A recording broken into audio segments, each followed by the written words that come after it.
తూర్పు చైనా సముద్రంలో ఒక శాటిలైట్ ఇమేజ్ బయటపడింది. ఇది ప్రపంచ సైనిక విశ్లేషకులను షాక్కు గురిచేసింది. విశ్లేషకులు చైనా నౌకలు ఒక భారీ లైన్లో ఉండటాన్ని గమనించారు. అసలు దీని ఉద్దేశమేంటనే ప్రశ్న మొదలైంది. ఒకానొక దశలో దాదాపు 2000 నౌకలు ఖచ్చితమైన సైనిక పద్ధతిలో ఒకచోట చేరాయి. చైనా ఏమో ఇవి మామూలు చేపల పడవలనంటోంది. కాని నిపుణులు ఈ మాట అస్సలు నమ్మట్లేదు. అసలు చేపల పడవలు అంత కల్లోల సముద్రంలో 30 గంటలపాటు అలా ఎలా నిలబడగలవు? అప్పుడే తెలిసింది ఈ నౌకలు చైనా యొక్క గోస్ట్ ఫ్లీట్ అని. అంటే ఇది వారి మూడో నౌకాదళం అన్నమాట. చూడ్డానికి మామూలు పడవల్లాగే ఉన్నా వీటిలో మిలిటరీ గ్రేడ్ టెక్నాలజీని అమర్చారు. దీంతో చైనా ఒక్క బుల్లెట్ కూడా కాల్చకుండానే తమ ఆధిపత్యాన్ని చెలాయించగలుగుతుంది. సో అసలు లక్ష్యమేంటంటే తైవాన్పై పూర్తిస్థాయి దాడికి ఇది ఒక రిహర్సల్ అని అంటున్నారు.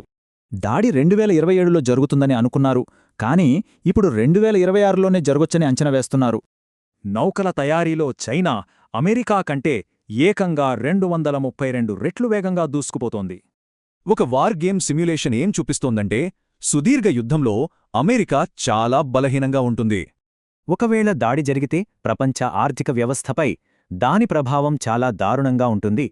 ప్రపంచంలోని అత్యంత అడ్వాన్స్డ్ సెమీకండక్టర్లలో 90% తైవాన్లోనే తయారవుతాయి. టెక్నాలజీకి ఇవే ప్రాణం.